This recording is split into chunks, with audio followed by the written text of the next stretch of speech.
آپ صلی اللہ علیہ وآلہ وسلم نے وحی کے رک جانے کے زمانے کے حالات بیان فرماتے ہوئے کہا کہ ایک روز میں چلا جا رہا تھا کہ اچانک میں نے آسمان کی طرف ایک آواز سنی اور میں نے اپنا سر آسمان کی طرف اٹھایا۔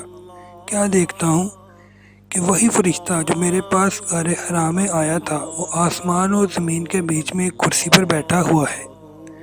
میں اس سے ڈر گیا اور گھر آنے پر میں نے پھر کمبل اوڑھنے کی خواہش ظاہر کی۔ اس وقت اللہ پاک کی طرف سے یہ آیت نازل ہوئی: اے لحاف اوڑھ کر لیٹنے والے، اٹھ کھڑا ہو اور لوگوں کو عذاب الہی سے ڈرا اور اپنے رب کی بڑائی بیان کر، اور اپنے کپڑوں کو پاک صاف رکھ اور گندگی سے دور رہ۔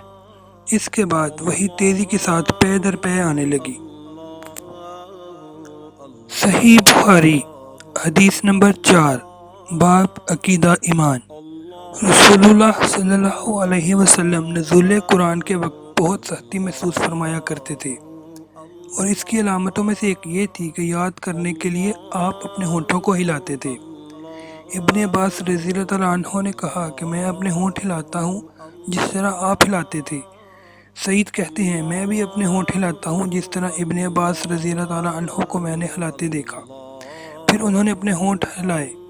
ابن عباس رضی اللہ تعالیٰ عنہ نے کہا کہ پھر یہ آیت اتری کہ اے محمد، قرآن کو جلد جلد یاد کرنے کے لیے اپنی زبان نہ ہلاؤ، اس کا جمع کر دینا اور پڑھ دینا ہمارا ذمہ ہے۔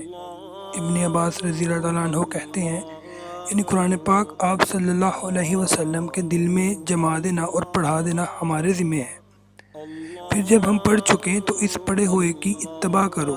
ابن عباس رضی اللہ تعالیٰ عنہ فرماتے ہیں اس کا مطلب یہ ہے کہ آپ اس کو خاموشی کے ساتھ سنتے رہو اور اس کے بعد مطلب سمجھا دینا ہمارے ذمہ ہے۔ پھر یقیناً یہ ہماری ذمہ داری ہے کہ آپ اس کو پڑھو یعنی اس کو محفوظ کر سکو۔ چنانچہ اس کے بعد جب آپ کے پاس جبرائیل علیہ السلام وحی لے کر آتے تو آپ توجہ سے سنتے، جب وہ چلے جاتے تو رسول اللہ صلی اللہ علیہ وسلم اس وحی کو اسی طرح پڑھتے جس طرح جبرائیل علیہ السلام نے اسے پڑھا تھا۔ صحیح بخاری حدیث نمبر 5 باب عقیدہ ایمان۔ رسول اللہ صلی اللہ علیہ وسلم سب لوگوں سے زیادہ جواد، سخی تھے، اور رمضان میں دوسرے اوقات کے مقابلے میں جب جبرائیل علیہ السلام آپ صلی اللہ علیہ وسلم سے ملتے بہت ہی زیادہ جود و کرم فرماتے۔